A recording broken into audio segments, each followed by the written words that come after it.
Hello everyone, this is Continuing Research Discussion Board 7 for the MPA 560 class for Professor Gazetta. I apologize in advance for my voice. I am losing it because I am sick.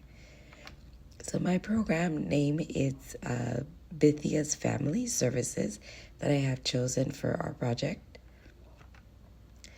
The aspect that I might want to measure using a qualitative design is the why, because what I want to do is I want to discover the patterns and trends of parents who have had children removed from the Department of Children and Family Services more than once. One of the designs that I would use is phenomenology, which it does include a sample size of anywhere from 5 to 20 individuals. I would also be looking at how did the event impact the individual. So the event in this case would be the removal of the child from their home and the parent. And this would help me gain insight into the experience itself.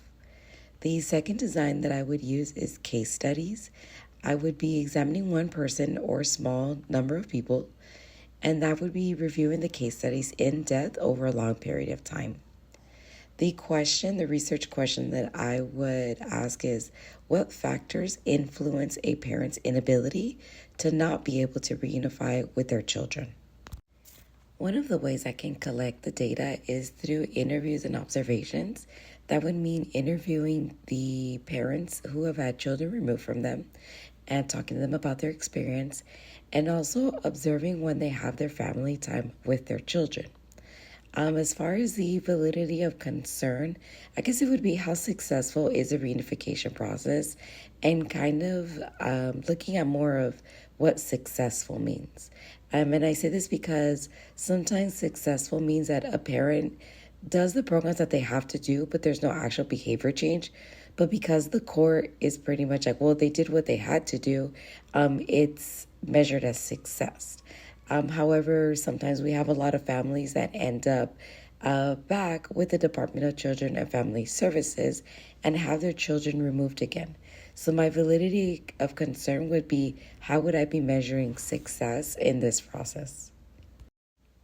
The first thing that I found interesting about the IRB was the existence of the Institutional Review Board itself.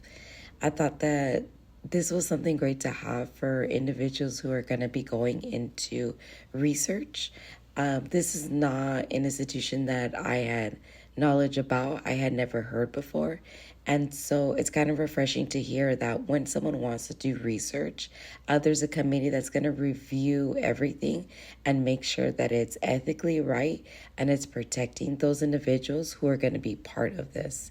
The second part that I found interesting was the fact that you have to have at least 5 members, and they all have to come from different backgrounds, which makes sense because, like the video said, you want individuals who come from different experiences because they'll be able to give different perspectives.